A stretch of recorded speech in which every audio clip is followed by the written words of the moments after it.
Oke, halo semuanya. Materi kita kali ini adalah tentang keamanan informasi dan manajemen risiko. Esensi dari keamanan informasi adalah bagi manajer keamanan informasi penting untuk menjaga sebuah perspektif yang jelas mengenai semua bidang bisnis yang memerlukan perlindungan. Keamanan informasi berarti melindungi informasi dan sisi informasi dari akses ke data, penggunaan, pengungkapan, gangguan, modifikasi, atau penghancuran. Sertifikasi ada yang disebut dengan Certification Information System Security Professional. Definisi keamanan meliputi confidentiality, memastikan bahwa hanya yang berwenang pihaknya dapat melihat informasi tersebut. Integrity adalah memastikan informasi tidak boleh diubah tanpa seizin pemilik informasi. Reliability adalah berhubungan dengan ketersediaan informasi ketika dibutuhkan. Arsitektur dan desain keamanan, arsitektur keamanan adalah kerangka kerja yang merinci bagaimana berbagai elemen dalam sistem informasi berinteraksi untuk melindungi aset dan data dari ancaman. Komponen utamanya adalah pengendalian akses, mengatur siapa yang bisa mengakses data dan sistem, keamanan jaringan yang melindungi jaringan dari serangan dengan menggunakan firewall, VPN atau IDS, IPS, keamanan aplikasinya memastikan aplikasi bebas dari kerentanan melalui pengujian keamanan dan pengkodean yang aman, keamanan data, melindungi data saat transit dan saat disimpan termasuk enkripsi dan backup. Desain keamanan adalah proses merancang sistem dan aplikasi dengan mempertimbangkan keamanan dari awal hingga akhir siklus hidup pengembangan. Pendekatannya ada melalui threat modeling, yaitu mengidentifikasi dan menganalisis potensi ancaman terhadap sistem. Ada security by design, mengintegrasikan praktek keamanan dalam setiap tahap desain dan pengembangan. User centered security memastikan bahwa solusi keamanan tidak mengganggu pengalaman pengguna. Tekniknya adalah bisa memakai enkripsi atau melindungi data sensitif agar tidak dapat diakses tanpa izin. Autentikasi multifaktor meningkatkan keamanan akses pengguna dengan lebih dari satu metode verifikasi, atau pengujian penetrasi mengidentifikasi kerentanan sebelum penyerang dapat mengeksploitasinya. Kita bicara kriptografi. Secara prinsip adalah sebelum melangkah lebih jauh ke bahaya praktis dan pengamatan informasi, maka ada baiknya kita pelajari dasar prinsip teori yang digunakan untuk pengamatan informasi, yaitu berupa kriptografi, enkripsi dan dekripsi, baik dengan menggunakan private key maupun dengan menggunakan public key. Pengamanan informasi dengan menggunakan enkripsi memiliki dampak yang luar biasa di mana hidup otomatis seorang dapat bergantung kepadanya. Mungkin contoh nyata tentang hal ini adalah terbongkarnya pengamanan informasi dari Mary Queen of Swords sehingga akhirnya dia dihukum pancung. Terbongkarnya enkripsi yang menggunakan enigma yang dianggap memperpendek Perang Dunia Kedua. Tanpa kemampuan membongkar enkripsi, mungkin Perang Dunia akan berlangsung lebih lama dan korban perang akan semakin banyak. Teknologi kriptografi merupakan ilmu dan seni untuk menjaga pesan agar aman. Kripto berarti secret dan grafi artinya writing. Para pelaku atau praktisi kriptografi disebut kriptografer. Sebuah algoritma kriptografi disebut cipher merupakan persamaan matematik yang digunakan untuk proses enkripsi dan dekripsi. Biasanya kedua persamaan matematik untuk enkripsi dan dekripsi terus memiliki hubungan matematis yang cukup erat. Prosesnya adalah dilakukan untuk mengamankan sebuah pesan yang disebut plaintext menjadi pesan yang tersembunyi yang disebut dengan ciphertext. Adalah enkripsi yang disebut sebagai enkripsi. Ciphertext ada pesan yang sudah dapat dibaca dengan mudah. Menurut ISO 74982, teknologi yang tepat disebut adalah encipher. Proses sebaliknya untuk mengubah ciphertext menjadi plaintext disebut sebagai deskripsi. Cryptanalysis adalah seni dan ilmu untuk memecahkan ciphertext tanpa bantuan kunci. Cryptanalysis adalah pelaku atau praktisi yang menjalankan cryptanalysis. Kriptografi merupakan gabungan dari kriptografi dan cryptanalysis. Enkripsi digunakan untuk menyandikan data-data atau informasi sehingga tidak dapat dibaca oleh orang yang tidak berhak. Dengan enkripsi data disandikan dengan menggunakan sebuah kunci key. Untuk membuka decrypt, data tersebut digunakan juga sebuah kunci yang dapat sama dengan kunci untuk mengenkripsi untuk kasus private key. Secara matematis adalah E dituliskan sebagai EMC, artinya M adalah plaintext, C adalah ciphertext, dan proses atau fungsi dekripsi dapat dituliskan sebagai DCN, sama dengan M. Algoritma dan enkripsi dari deskripsinya adalah algoritma, ada fungsi yang digunakan untuk melakukan fungsi enkripsi dan algoritma yang digunakan menentukan kekuatan dari enkripsi itu sendiri. Berdasarkan cara memprosesnya dapat dikategorikan menjadi dua jenis, ada block chipper dan stream chipper. Block chipper berkisar dengan memproses data secara blok, di mana beberapa karakter data digabungkan menjadi satu blok. Setiap proses satu blok menghasilkan keluaran satu blok juga, sementara itu stream chipper bekerja memproses masukan karakter atau data secara terus-menerus dan menghasilkan data pada saat bersamaan. Kunci yang digunakan dan panjangnya kunci. Jadi kekuatan dan dari penyandian tergantung pada kunci yang digunakan. Beberapa algoritma enkripsi memiliki kelemahan pada kunci yang digunakan. Untuk itu, kunci yang lemah tidak boleh digunakan. Selain panjang kunci yang biasanya dalam ukuran bit juga menentukan kekuatan dan enkripsi. Kunci yang lebih panjang biasanya lebih aman dari kunci yang pendek. Jadi enkripsi dengan menggunakan kunci 182 bit lebih suka dipecahkan dengan algoritma enkripsi yang sama tetapi dengan kunci 56 bit. Semakin panjang sebuah kunci, semakin besar key space yang harus dijalani untuk mencari kunci dengan cara brute force, attack atau coba-coba, karena key space yang harus dilihat merupakan pangkat dari bilangan 2. Jadi kalau kuncinya 182 bit memiliki key space adalah 2128. Sedang kunci 56 bit memiliki key space ada 256. Artinya semakin lama kunci baru bisa ketahuan. Plaintext adalah pesan atau informasi yang dikirimkan dalam format yang mudah dibaca atau dalam bentuk aslinya. Ciphertext adalah informasi yang sudah enkripsi. Untuk masalah algoritma, keamanan sebuah algoritma digunakan dalam enkripsi atau dekripsi bergantung pada beberapa aspek. Salah satu aspek yang cukup penting adalah sifat algoritma yang digunakan. Apabila kekuatan dari sebuah algoritma sangat tergantung pada pengetahuan tahu tidaknya orang terhadap algoritma yang digunakan, maka disebut restricted algoritma. Apabila algoritma tersebut bocor atau ketahuan oleh orang banyak, maka pesan dapat terbaca. Hal ini masih bergantung pada adanya kriptografer yang baik. Substitution Cipher dengan Caesar Cipher artinya adalah digunakan oleh Julius Caesar. Prinsipnya setiap huruf digantikan dengan huruf yang berada 3 posisi dalam urutan alfabet. Sebagai contoh, huruf A diganti dengan huruf D dan seterusnya. Ada plannya seperti ini, ciphernya adalah A diganti D, B diganti E. Steganografi adalah teknik menyembunyikan data atau informasi rahasia dalam sebuah media yang tampak biasa saja. Adanya gambar, audio, video, atau teks, sehingga pihak yang tidak diinginkan tidak menyadari keberadaan pesan tersebut. Tidak seperti kriptografi yang mengubah data menjadi kode yang sulit dibaca, steganografi betulnya untuk menyembunyikan fakta bahwa komunikasi rahasia sedang terjadi. Caranya adalah dengan media penutup atau cover media, yaitu pesan atau informasi rahasia disembunyikan dalam media lain yang terlihat tidak mencurigakan. Ada gambar digital, video, atau file audio. Penyisipan pesan, data rahasia dimasukkan ke dalam media penutup dengan cara yang tidak mengubah karakteristik media secara mencolok.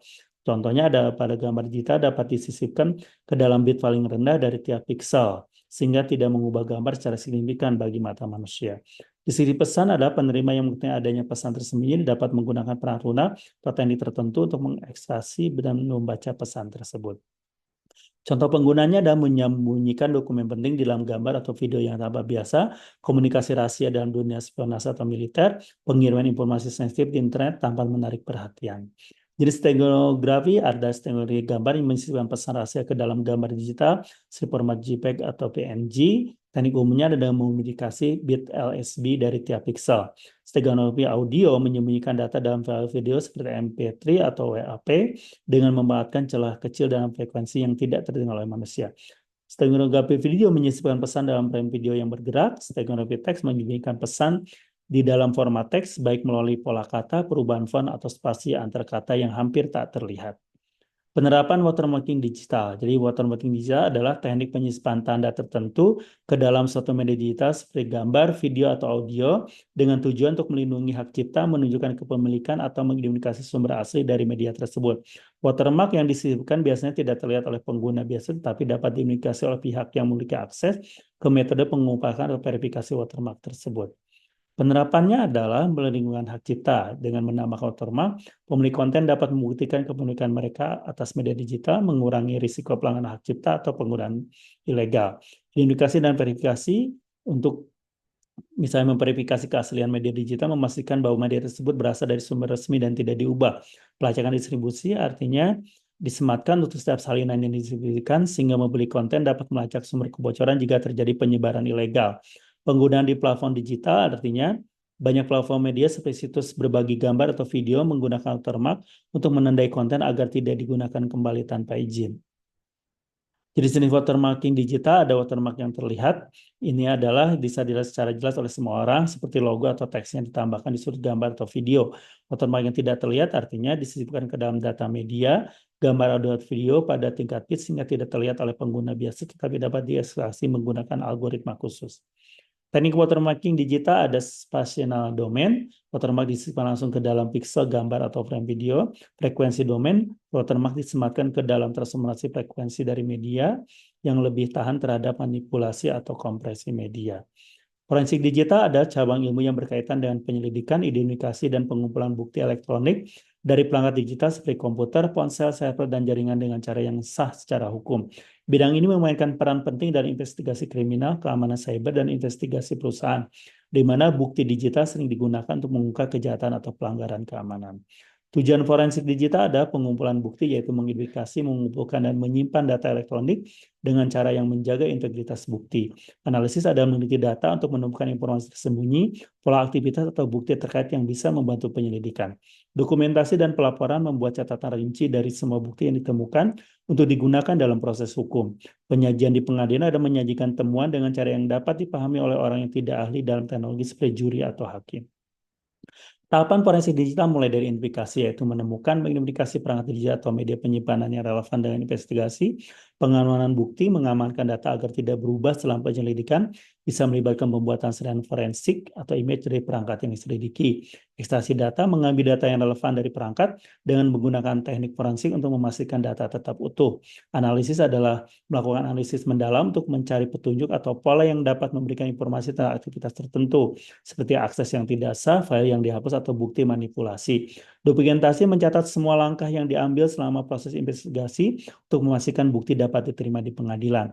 Pelaporan adalah menyusun laporan yang jelas tentang temuan-temuan termasuk bukti yang diperoleh dan analisis yang dilakukan. Jenis forensik digital ada forensik komputer, yaitu menganalisis data dari perangkat komputer termasuk hard drive, SSD, dan media penyimpanan lainnya. Hal ini mencakup pencarian file yang dihapus, analisis log sistem, aktivitas pengguna.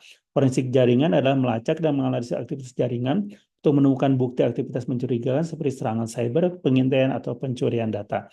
Forensik mobile artinya menyediakan bukti digital dari perangkat seluler seperti smartphone dan tablet, termasuk pesan teks, panggilan telepon, riwayat browsing, aplikasi, dan data lokasi. Forensik data cloud mengambil dan menganalisis data yang disimpan dalam layanan cloud yang menjadi semakin umum karena penggunaan teknologi komputasi awan oleh individu dan perusahaan. Forensik multimedia adalah melibatkan analisis file multimedia seperti gambar, video, dan audio untuk menemukan informasi tersembunyi atau memverifikasi keaslian, misalnya apakah sebuah foto telah diedit. Tantangan dalam forensik digital adalah mulai enkripsi. Semakin banyak data yang dienkripsi yang menyulitkan akses penyidik ke informasi yang relevan tanpa kunci enkripsi. Adanya volume data yang besar dalam perangkat modern dari hard drive berkapasitas besar sehingga server cloud membuat proses penyidikan menjadi lebih rumit dan memakan waktu. Evolusi teknologi adalah perangkat dan aplikasi baru terus bermunculan, dan penyidik forensik digital selalu mengikuti perkembangan teknologi untuk memastikan metode penyidikan tetap efektif. Privacy artinya forensik digital seringkali harus beroperasi dalam batasan hukum privasi, memastikan bahwa informasi yang diselidiki relevan dengan kasus dan tidak melanggar hak privasi individu. Contoh kasus forensik digital adalah keamanan cyber yang mengidentifikasi pelanggaran keamanan jaringan, pencurian data, atau aktivitas hacking, kriminalitas finansial, melacak aktivitas pencucian utang, uang, atau penipuan dengan memeriksa catatan transaksi digital, penyelidikan kriminal, membuka file yang dihapus, menganalisis log system, atau merekonstruksi aktivitas digital tersangka dalam kasus pidana. Untuk perdata adalah pengumpulan bukti untuk kasus perdata seperti pelanggaran hak kekayaan intelektual atau pelanggaran kontrak. Manajemen risiko dan kebijakan. Keduanya adalah dua elemen penting dalam menjaga kelangsungan dan keamanan operasional organisasi, baik dalam konteks bisnis, teknologi, maupun pemerintahan. Keduanya bekerjasama untuk mengidentifikasi potensi ancaman, menetapkan langkah mitigasi, dan merumuskan aturan serta pedoman yang harus diikuti guna menyisir kerugian. Manajemen risiko adalah proses sistematis untuk mengidentifikasi, menganalisis, dan merespon risiko yang dapat mempengaruhi tujuan organisasi. Risiko ini bisa terkait dengan berbagai aspek, contohnya finansial, operasional, teknologi, hukum, dan reputasi. Tujuannya adalah untuk meminimalisir dampak negatif dari suatu peristiwa yang tidak diinginkan. Langkah-langkah dalam manajemen risiko mulai dari indikasi risiko, potensial risikonya seperti apa, penilaiannya, dampak dan probabilitasnya, mitigasi risiko, menentukan langkah strateginya, mulai dari penghindaran, pengurangan, penerimaan, dan sampai transfer risiko. Dan berikutnya adalah bagaimana memantau dan mengendalikan yang sudah diidentifikasi.